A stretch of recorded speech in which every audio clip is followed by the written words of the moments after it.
Good morning, everybody, and welcome to Manchester United. Welcome to Daily Red Devil for all of your latest Manchester United transfer news and talk. I have only just woken up, hence why I got my intro wrong, but there you go, we're all human. Lots to get into on the show today, guys, but before we do that, please be sure to drop a like, leave a comment, subscribe, and I also want to get your thoughts on Matheus Cunha. How do you feel about this deal? Are you happy about it? Is he the right player? Get in the comments section and let me know your thoughts. We are going to start the show off by talking about Matheus Cunha. So, here we go. This is coming out from David Ornstein. And David Ornstein is reporting this morning that, well, multiple things from David Ornstein. The first thing that David Ornstein is saying is that, where is it? He's saying that Matheus Cunha wants to join Manchester United. That's coming from David Ornstein, who obviously is a journalist for The Athletic. He's saying that if Manchester United are unable to get Matheus Cunha, the next two top targets are Tyler Dibling and Antoine Semenyo. I mean, out of those three, I would definitely take Matheus Cunha, 100%. You know, if someone said to me you could have Matheus Cunha, Semenyo or Dibling, I'm taking Cunha any day of the week. I'm personally very happy with Matheus Cunha. I think he's that flair player that we've been crying out for. He's creative. He can score a goal out of nowhere. And I think he will have a similar impact to what Bruno had when he joined Manchester United. In my opinion, maybe I'll be wrong, but hopefully I'm not. So yeah, I'm excited for Matheus Cunha to join Manchester United. Obviously the deal isn't 100% done yet, but as it stands at the moment, he wants to join Manchester United. Manchester United are willing to pay the release clause. So there's no reason why the deal can't be done. You know, there's an agreement in the sense that the player wants to come. Manchester United are happy to pay the fee. It's probably just a case of working out whether some of it's paid up front. Is it in installments? Do they want all of it up front? You know, that's where the negotiation will be, because obviously with a release clause, usually in the past, you would have to pay the full release clause up front. So in this case, Manchester United would have to give Wolves the full £62.5 million. That's what usually happens. But what might happen is Manchester United might go to them and say, we'll give you 63 million, but we'll spread it out over 5 years, or I don't know, 65 million spread out over 5 years. So that's probably what will happen. So my expectation is that Manchester United will actually pay more than 62.5 million for him, because the same thing happened with Joshua Zirkzee. If you remember, go back to when we signed Joshua Zirkzee, he had a release clause, but we decided to pay a little bit more than the release clause just so we could like structure the deal over a longer period. So I imagine that it'll be exactly the same here with Matheus Cunha. I think that's how this deal will go down. Obviously, we'll have to see how it goes. We'll have to see whether maybe another team comes into the mix. You know, maybe a Liverpool come in, maybe a Tottenham come in. I don't know. If somebody else comes in, that might change things. But what we can say for a fact is that Matheus Cunha's family were at the game on Sunday at Old Trafford. They were there. Apparently, his father, I think it was speaking to the assistant manager of Manchester United. So there's all these pictures now circulating of, you know, Matheus Cunha's family at Old Trafford on Sunday. The player supposedly wants to join. The clubs are willing to do a deal because he has this release clause. In relation to wages, apparently he's on about 90k a week at Wolves. Obviously, he's going to want a pay rise. I mean, as long as you're not giving him more than, I would say, 150 to 200 a week tops, I think it's perfectly reasonable.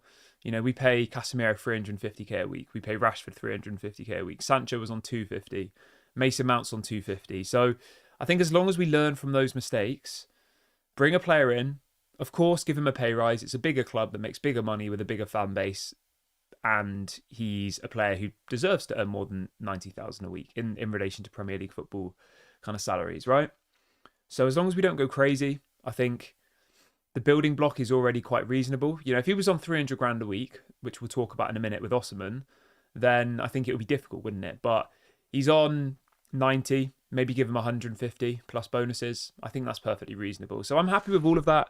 I think it's a really, really good deal. And just to touch on the wages, when you think that Christian Eriksen's leaving, he's on 150k a week. Lindelof's leaving, he's on about 120k a week.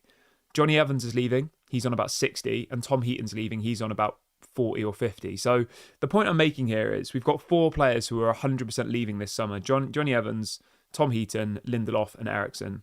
And those 4 players alone earn around earn around 350,000 a week. So if you think that we've got 350,000 a week more than what we had before, Johnny Evans has barely played this season, Tom Heaton doesn't play, Lindelof barely plays, and Eriksen plays here and there. So those 4 players have effectively earned 350 grand a week this season and haven't really contributed. So I don't think we need to replace Tom Heaton, do we? We don't need to replace Johnny Evans. We don't need to replace Lindelof. You could argue that we need to replace Eriksen, but I guess Cunha could be his replacement, just based on squad numbers. So the point I'm making here is, although people will say, oh, we're giving him 150k a week, oh, it's, we haven't learned from our mistakes. We're getting rid of 350 grand a week's worth of wages in Deadwood here, because let's be honest, Lindelof is Deadwood, Tom Heaton's obviously got experience, but I would still say he doesn't contribute really, does he? Like, maybe behind the scenes, obviously I'm not sat in the dressing room, I don't know what goes on. And obviously Johnny Evans, I think, is injured and is going to retire anyway. So yeah, we will be saving a large chunk of money from getting rid of those players, which will allow us to go and spend this money and to bring in new people. When was the last time Johnny Evans played? Let's have a look. Johnny Evans has played 200 minutes this season in all competitions. The last time he played was... Wow. Is that right? The last time he played for Manchester United, Johnny Evans, was in November. What's gone on there then? It was on the 24th of November the last time he played in a 1-1 draw against Ipswich. That's what? 5 months ago. That's so weird. Does anybody know what's happened to Johnny Evans? To have not played any football for 5 months. Maybe he's just like checked out. I don't know. So yeah.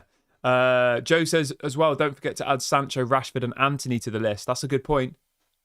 Very good point. I hadn't thought about that. Yeah, you're completely right. As you say, if Sancho leaves, he's on 250 a week. Rashford's on 350 a week. That's 600. I think Antony's on about 150. That's 750.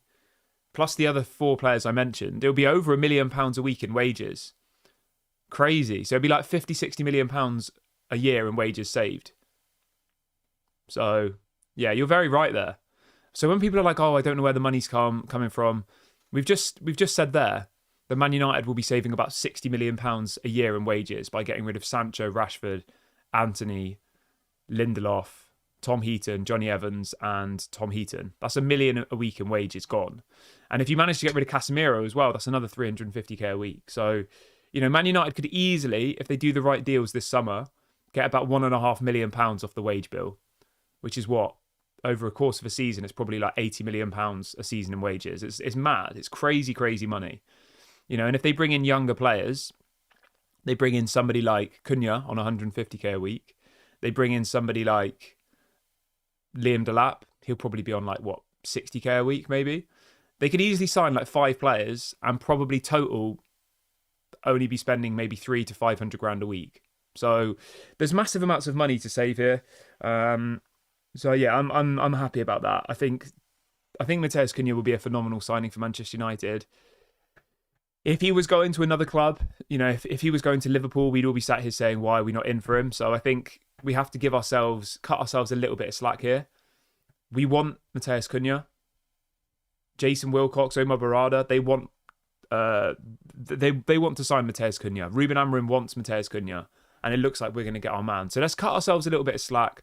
I know everything's doom and gloom at the moment, but at the point of recording this video, it does look like Manchester United will get their number 1 target, which is Matheus Cunha. And that makes me happy. It makes me happy to know that Manchester United are actually active in the market and are trying to get deals done. So that's really, really positive. Maybe you disagree, though. Maybe you don't think he's the right option. Let me know your thoughts in the comment section below. Right,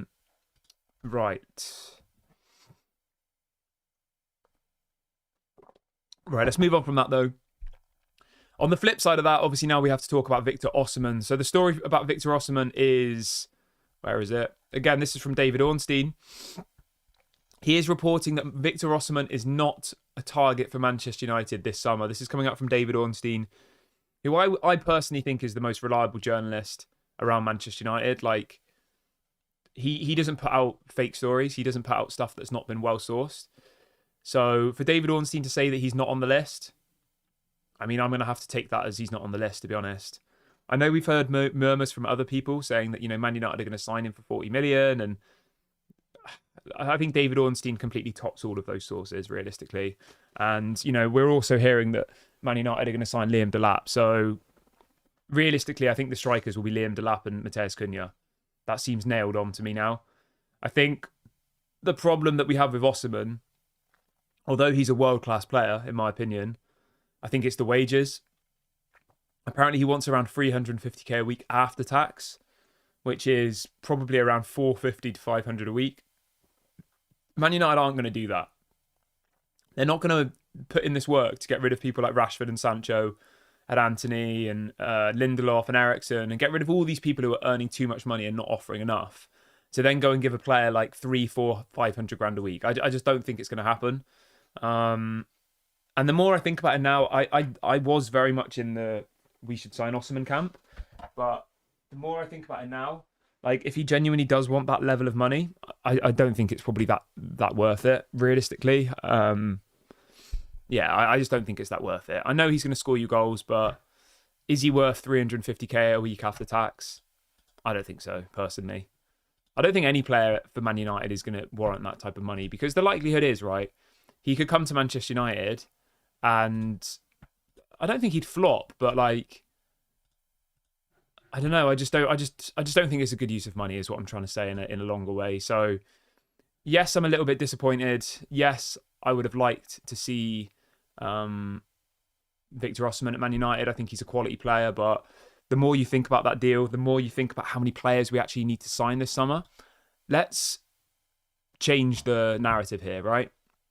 Say all we needed was a striker. Say we were Arsenal, right? And every other position on our team was perfect. We didn't need any other players. We just need a striker. Then maybe you can justify giving somebody 350, 400 grand a week and bring in Osimhen, But we're Manchester United in a position where we need a new goalkeeper. We need a right wing back, a left wing back, another midfielder, probably two strikers, maybe two attacking midfielders. And that's just for your first team, So if you go through our team now, we need goalkeeper, that's one player. Left wing back, right wing back. You could argue we need another centre back if Maguire leaves and Johnny Evans leaves and Lindelof leaves. So let's say another centre back. Definitely one more midfielder, central defensive midfielder. I would say at least one more central attacking midfielder. And I would personally say two strikers. So we probably need 8 starting players this summer, which is obviously not going to happen. But if we want to be at least in the top 4 next season or in the top 6, I think we need 8 starters. 8 players better than what we've got already. And imagine how much that's going to cost. If Matheus Cunha is 62 million, right? Let's say each of those 8 players will cost you 50 million. That's 400 million pounds worth of transfer fees, plus wages. So I can understand why they're maybe shifting narratives. Maybe it works, maybe it doesn't work. We just have to hope and pray that Liam Delap comes in and he does well. If he flops, it's going to be a disaster. But yeah, so according to David Ornstein this morning, Manchester United are not going to pursue a deal for Victor Osimhen. So, yeah. And it looks like all of the narrative this morning is that Man United are going to go for Liam Delap from Ipswich. David Ornstein is also saying that transfer targets will not change with or without European football. The club knows what they want. The finances are there for the priority positions, which are a number 10 and a striker.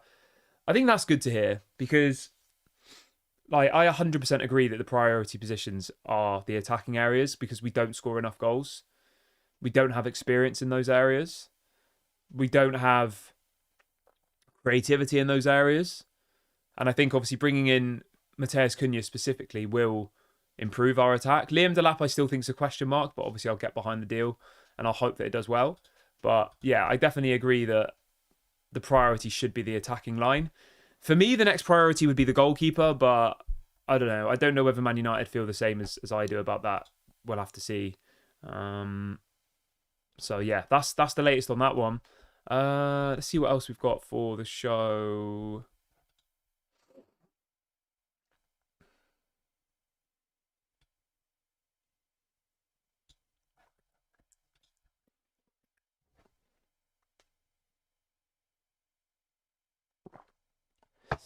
Somebody's saying that Delap will flop. I mean, it's possible, but Osimhen could flop as well. It's it's impossible to know until you give them like 2 seasons. Like, Victor Osimhen's never played in the Premier League before, whereas Liam Delap has. I'm not saying that I want Liam Delap over Victor Osimhen. I'm just trying to paint a bit of an argument here for both sides. Osimhen may have might be a more well-known player on a European level, but he might come to Manchester United and flop. He might not. You just don't know, do you? He might not like living in Manchester. There's so many different factors. Going from living in Naples to Manchester, he might be like, oh, I don't like this. It's raining all the time. It's grey. Like, you just don't know, do you? You have no idea. Whereas, like, at least with Liam Delap, he did come through Man City's academy, so I assume he probably already has like a kind of network in Manchester. I mean, I'm just speculating here. I'm just saying it's easy for people to say, oh, Liam Delap's going to flop because he plays for Ipswich and they got relegated. But then to say, oh, Victor Osimhen will not flop just because he's a more well-known player. Like, there's not really any actual logic behind that statement. Both players could flop or both players could do well. And there's no way of telling until we actually see it unfold in front of our eyes. So I'm going to get behind Liam Delap if he comes in. Was he my number one option? No. But if it means that we do get 4 or 5 signings this summer, I'll be happy. Somebody says, could we re-sign De Gea? I would take De Gea back over on Onana any day of the week. It won't happen though, but I would. Definitely. Somebody saying if we do go for Delap, we should also go for an experienced striker like Jonathan David. Jonathan David will obviously move because his contract's up, but yeah, I don't know. I haven't heard any real stories linking Jonathan David to Manchester United at the moment. So yeah, we'll have to see what happens with that one, but I'm not sure about that. Let's see what else we got.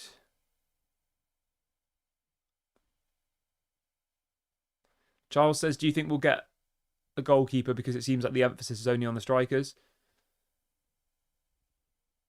I don't know about goalkeeper, mate, to be honest. Goalkeeper's been very quiet. Somebody else is saying that Delap will flop. Come on, the guy hasn't even signed for Man United yet and people are already writing him off. Like, we need to get behind our players. You know, what if I just came on the video and said Osimhen will flop? I mean, there's no like logic behind that. Realistically. There's no like thought process behind me saying Onana's going to flop or Liam Delap's going to flop. Both of them could flop easily, or both of them could be a success. And all we can do as a fan base is whatever decision Manchester United make, whether you wanted Osimhen or not, we got to get behind the player. We've got to back the player. So that's what I'll be doing. I'll be backing Liam Delap if he comes in. I'll be backing Osimhen if he comes in. Is he my number one choice? No, but as I said, I understand that if we want to buy 5 or 6 players, maybe signing Osimhen is not viable, you know, and that's the fact. Let's put it this way, right? If it comes to the end of the window, we've only signed Liam Delap, I will be absolutely furious. But my understanding of the situation is that Manchester United don't want to sign Osimhen because they see Liam Delap as a better option in relation to transfer fee, in relation to wages, in relation to all of those types of things. And the only reason that they would think that is because they know they need 5 or 6 players. You know, Arsenal need to buy a 60, 70 million pound striker. They need someone because every other position in their team is sorted. Whereas, as I said, we need like 8 first-team players. You can't get 8 Victor Osimhens in one window, all on 350k a week, to fill every single position. You know, it's just not how football works anymore. So, anyway, that's my take on that. I'm going to wrap the video up here, guys. Thank you very much for watching the show this morning. Please do make sure to drop a like before you leave. Subscribe to the channel if you're new. This has been Daily Red Devil. I'll be back tomorrow morning as normal. Have a great day, everybody, and I'll speak to you all then. Bye-bye.